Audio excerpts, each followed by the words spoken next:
A black woman fell for her greatest rival, and for the first time since they've known each other, it felt easy until she found something her father left behind and realized the man she was falling for was tied to everything she had lost. The phone rang at 7:43 on a Wednesday evening. Celeste Ward was sitting at her kitchen table with a glass of wine she hadn't touched and a draft she couldn't finish.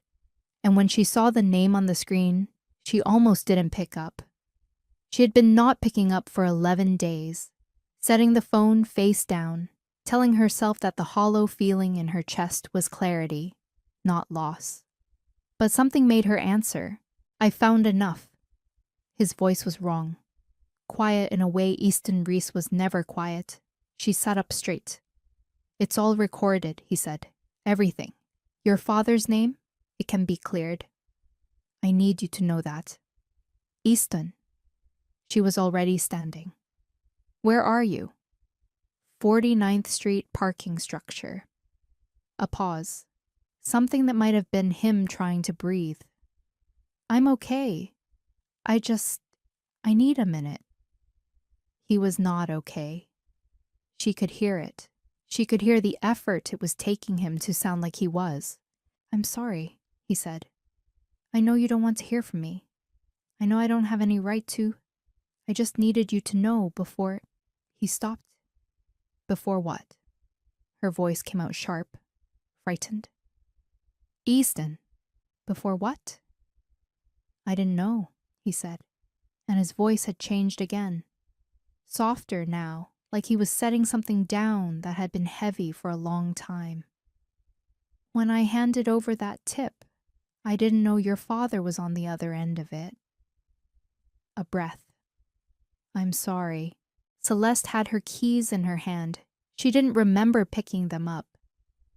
"If this is the last conversation I get..." His voice was fraying at the edges now, and she felt something cold move through her entire body. "I want it to be your voice I go with." She was already dialing 911 before he finished the sentence. She was already running for the door. She had not always known his voice. There was a version of her life, not so long ago, where Easton Reese was just a name in a byline, a Friday column in the Current that she read every week the way you watched a rival, looking for the thing that would finally reveal his flaws. She found flaws. Plenty of them. She took him apart every Thursday, and he responded every Friday. And their editors were delighted, and their readers treated the whole thing like a match they had personal stakes in. She had read everything he had ever written. She assumed he had read everything she had ever written. But they had never once been in the same room. Then came the Hargrove Fellowship in New York, the most prestigious journalism fellowship in the country. 6 weeks, shared workspace, joint panels, collaborative projects designed to bridge the gap between legacy print and digital media. Celeste walked into the 14th floor workspace on a Monday morning in October, set her bag down at a window desk, and turned around to find Easton Reese leaning against the doorframe, watching her with the particular expression of someone who had just lost a private bet with himself. "You look better than I expected," he said. "You're exactly as presumptuous as I expected," she said. He smiled. It was an annoyingly good smile. "Celeste Ward." "Easton Reese." She turned back to her desk. "Your column last Friday had a logical gap in the third paragraph large enough to drive a truck through." "I know," he said pleasantly. "I was curious if you'd catch it." She turned back around. He was still smiling.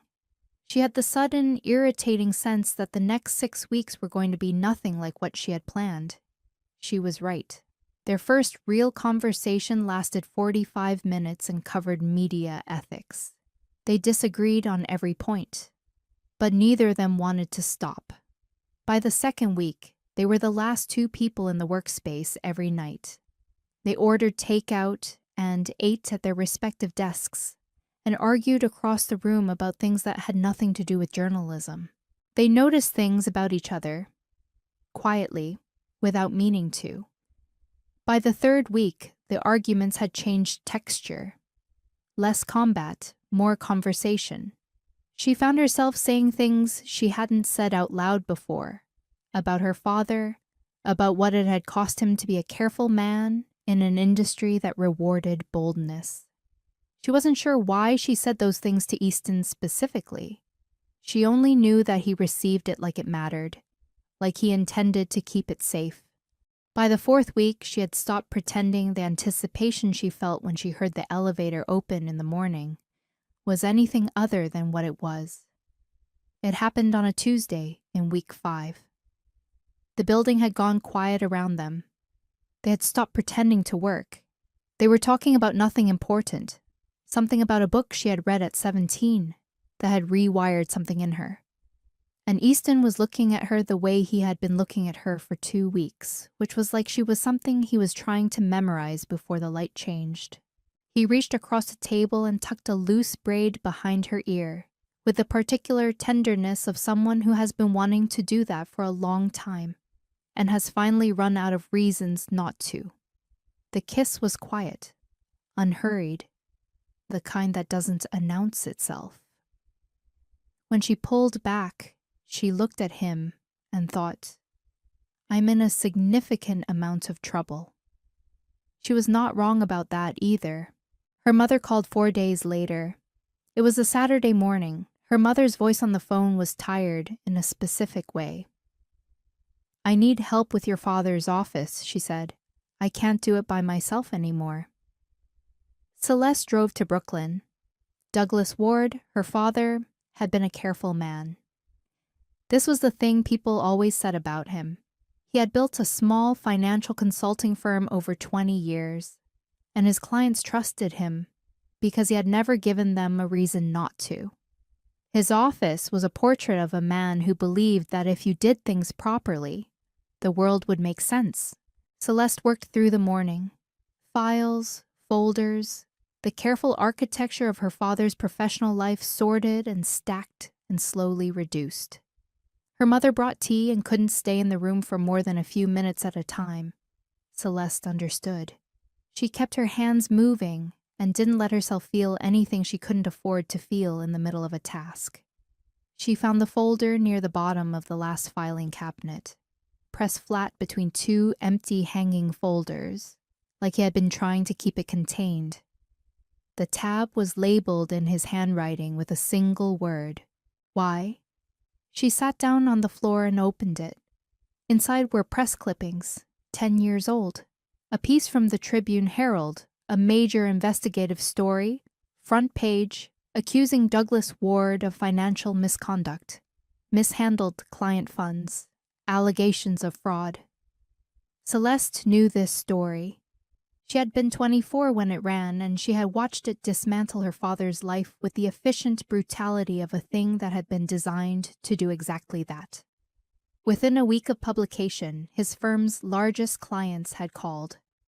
Within a month, the firm was over.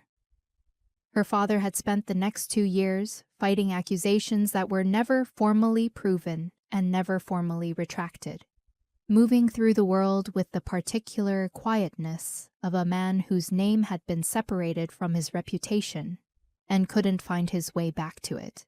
He died 2 years after the story ran. The doctors said it was his heart. Celeste had always known it was something larger than that, but the folder was not just the clippings.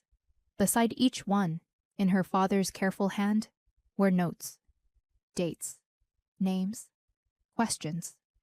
A timeline he had been building in the months before he died, trying to understand not just what had happened, but why. Who had wanted this? What he had been standing in front of that someone needed him removed from. He had never finished it. He had run out of time. Celeste sat on that floor and finished it for him. The byline on the original piece belonged to a reporter named Paul Greer, junior staff, long since out of journalism, untraceable in any way that mattered. But there was a follow-up piece, 3 weeks later, a brief editor's note buried on page 11, acknowledging a contributing tip that had launched the investigation. It was the kind of acknowledgement that was technically a disclosure, and practically invisible, the sort of thing that satisfied a legal obligation while ensuring that no one would ever read it. Celeste read it 4 times. The name credited for the tip was Easton Reese, 22 years old, freelance contributor. She sat very still for a long time. Her father's careful handwriting surrounded her on all sides. She drove back to Manhattan. She found Easton in the fellowship workspace, alone, working late the way he always did. He looked up when she came in, and something in her face made him go very still. She told him what she had found and watched his face move through several things at once. She watched him understand. She watched something in him absorb the understanding and carry it the way people carried things that were too heavy and too late to put down. "Celeste, I need you to stay away from me," she said. She picked up her bag and walked out. She drove home and sat in her car in the parking garage for 20 minutes before she could go inside. Easton did not sleep that night. He sat at his desk in his apartment on the Upper West Side with every archive he had access to and started pulling the thread. He remembered that tip. He had been 22, hungry for his first real byline, and he had been handed the information by a man named Clifton Bard, a senior journalist who had taken an interest in him, who had been generous with his time, his connections, and his advice, who had told Easton that this was how good journalism happened, that you followed the information where it led, and you trusted the people who had more experience than you did. He had trusted Clifton Bard. He had passed along the documentation Bard gave him to a reporter named Paul Greer, written up his contribution in 2 paragraphs the way Bard told him to, and received a contributor credit in a publication that had tripled his freelance rate for the next 6 months. He had thought he was learning how the industry worked. He had not known what he was actually learning. Clifton Bard was not a journalist anymore. He was the chairman of Harrow Media Group, a conglomerate that owned 4 major news outlets, 2 digital platforms, and a radio network reaching 11 million listeners. He was photographed at galas and interviewed at conferences and quoted in think pieces about the future of American media. He had a profile in a magazine 2 months ago that described him as a titan and a visionary and a man who had spent 40 years in service of the truth. Easton read that profile at 3 in the morning and felt something cold settle in his chest. He kept pulling. It took him 11 days. He worked the way he had always worked best, systematically, patiently, following each thread to its end before picking up the next one. He talked to old sources, former colleagues, a media attorney who owed him a favor from a story they had worked adjacent to 5 years ago. He found a retired accountant who had worked in the same financial district as Douglas Ward's firm in the year the story ran. He found documents that Clifton Bard had taken considerable care to ensure would never be found. What he found was not complicated. It was just buried. Douglas Ward's firm had been competing for a major real estate investment contract, a significant piece of business. The investment group on the other side of that contract had a silent partner whose stake was undisclosed, in violation of at least 2 regulatory requirements. That silent partner was Clifton Bard. Ward's firm had been winning.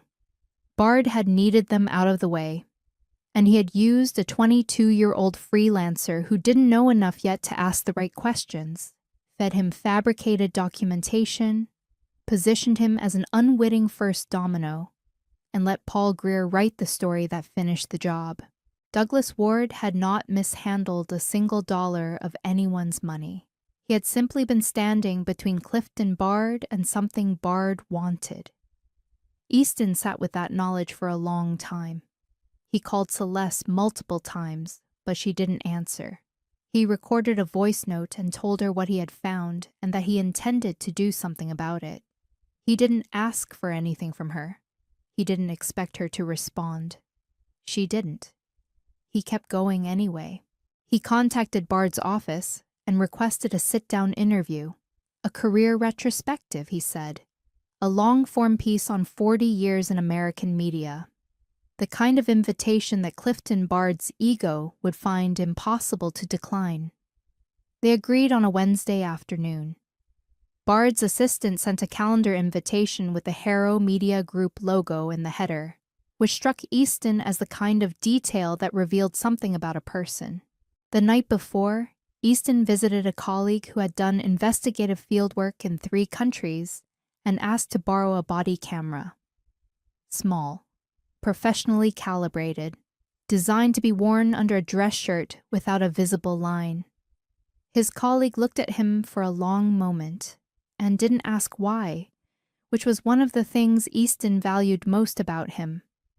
Before he left his apartment the next morning, he uploaded everything, every document, every recording, every thread of evidence he had assembled to a secure server. He left instructions for it to be released to 2 journalists he trusted, and a media attorney if he hadn't checked in by midnight.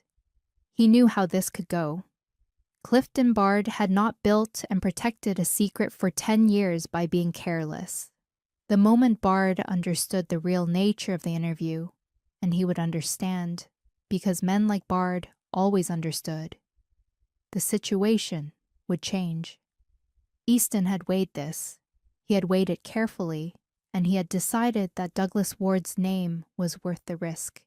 He put on the charcoal wool coat that Celeste had always said made him look like he was trying too hard, which he had always suspected meant she liked it. He took the elevator down. He went. The interview lasted 23 minutes. Easton had built it carefully, not as an accusation, but as a series of questions, each one more specific than the last, each one accompanied by a document, or a date, or a name. He had given Bard every opportunity to respond. He had been, in the way that good journalists are when they want something on record, scrupulously fair. He watched Clifton Bard's face across the conference table, watched the practiced warmth drain out of it the way water drains from a bathtub, slowly and then all at once, leaving something harder and colder behind. Bard stood up at minute 23 and told Easton that the interview was over. Easton thanked him for his time and left. He made it to the elevator. He made it through the lobby. He made it to the parking structure on 49th Street, 3 blocks away, which was where Bard's security found him. It happened fast, the way these things always did. 2 men, a concrete pillar, a gunshot. He went down hard. His ribs said several things at once, none of them good. His phone was in his hand before he had consciously decided to reach for it. Some operational part of his brain still running the checklist even as the rest of him was processing the fact of the concrete floor. He called Celeste, and she answered. The waiting room outside the ICU at Bellevue Hospital was the kind of place that reduced everything to its most essential question. Everything that was not that question became briefly irrelevant. None of it existed. There was only the question. Would he live? Celeste sat in a plastic chair with her coat still on. She hadn't taken it off, hadn't thought to. His colleagues from the Current came in shifts. They stayed. They left. The way people did eventually when there was nothing to do and life required them elsewhere. Celeste stayed. A night nurse passed her at 2 a.m, slowed, raised an eyebrow. Celeste looked back at her. The nurse moved on without a word. She had seen everything in this place. She knew what it looked like when someone wasn't leaving. Celeste sat with the quiet, with everything she couldn't unlearn. Easton, at 22, ambitious and green, and completely unaware of the machinery he had been placed inside. Clifton Bard, deliberate and patient and willing to use a young man's hunger against him. Her father in his office, building his careful timeline, running out of time. She thought about the fact that she had spent 11 days being very correct and very reasonable and very measured about all of this, and that while she was being all of those things, Easton had spent 11 days quietly doing something about it. She thought about his voice in that parking structure, the weight that had been in it. At 6:15 in the morning, a doctor came through the doors and told her he was stable, that the surgery had gone well, that he was going to be in significant pain for several weeks, but that he was going to be fine. Celeste nodded. She pressed her hands flat against her thighs. She took one long, slow breath and then another. She asked which room he was in. The footage from the body camera had already done its work. The secure server had released everything at midnight, exactly as Easton had instructed. 2 journalists, one at a national newspaper, one at an independent investigative outlet, broke the story simultaneously, each working from the same documentation, each able to verify the other's findings. By morning, it was everywhere. By afternoon, every major outlet had a version of it running. By evening, Clifton Bard's photograph, the one from the magazine profile, the one where he looked like exactly the kind of man who sat on foundation boards and talked about the importance of a free press, was appearing beside headlines that contained words like fraud and conspiracy and deliberate targeting. The body camera footage was the center of everything. 23 minutes of Clifton Bard being asked specific questions about specific documents, followed by a parking structure, followed by 2 members of his security team doing something that could not be characterized as anything other than what it was. A media attorney filed civil charges within 48 hours. Federal investigators were involved by the end of the week. Bard's board called an emergency meeting. His outlets began releasing statements that mostly served to confirm that everyone inside Harrow Media had known something was wrong for a long time. The original story about Douglas Ward, the piece that had run and ended a man's life, was formally retracted. Not in a half-column editor's note designed to satisfy a legal requirement, while ensuring no one would read it. On the front page, above the fold, with a full accounting of how the story had been fabricated, who had fabricated it, and why. Celeste read the retraction sitting beside Easton's hospital bed while he slept. She read it twice. Then she folded the paper along its original lines and set it on the windowsill where the morning light was coming in, and she looked at it for a long time. She reached over and straightened the blanket on Easton's bed, the way you did when your hands needed something to do, and your heart was too full for words. He woke up on the 3rd day. He opened his eyes to hospital ceiling tiles, and then he turned his head. And Celeste was sitting in the chair beside his bed, with a book open in her lap that she was clearly not reading. She looked like she hadn't slept properly in days. She probably hadn't. She looked like the best thing he had ever seen. "Hi," he said. His voice came out rough and low. "Hi." She closed the book. "How do you feel?" "Like I lost a fight in a parking structure." "You did." "Did Bard?" "Clifton Bard was charged yesterday." Her voice was even. "Fraud, criminal conspiracy, witness intimidation. His board has called for his resignation. 3 of his outlets have issued statements. The retraction of my father's story ran on the front page of the Tribune Herald on Thursday morning." Easton was quiet for a moment. "Front page?" "Above the fold." He let out a breath. Long and slow and careful, because of the ribs. Celeste watched him do it. "Good," he said. She nodded. And then something shifted in her face. Something that had been held carefully in place for several days, and was now, in the specific privacy of this room with only the 2 of them in it, beginning to come apart. "You used yourself as bait." Her voice was quiet, but there was something underneath it. It was a calculated, "Do not," she said, "say calculated risk to me right now." He closed his mouth. You walked into that building knowing he would figure out what you were doing. You knew he would react. You put a camera on your body and walked in anyway, and you did not tell anyone where you were going. And she stopped. I found out because you called me from a parking structure floor. Do you understand what that was like? Do you have any idea what She stopped again, pressed her lips together, looked at the window. He had learned, in the weeks they had spent together, that when Celeste looked at a window, she was deciding what she could afford to say. I wasn't going to have anything to do with you anymore, she said finally, still looking at the window. After I found that folder, and I was managing it perfectly well for 11 days, she turned back to him. And then you called me from a parking structure floor and told me you were sorry. And I was so scared.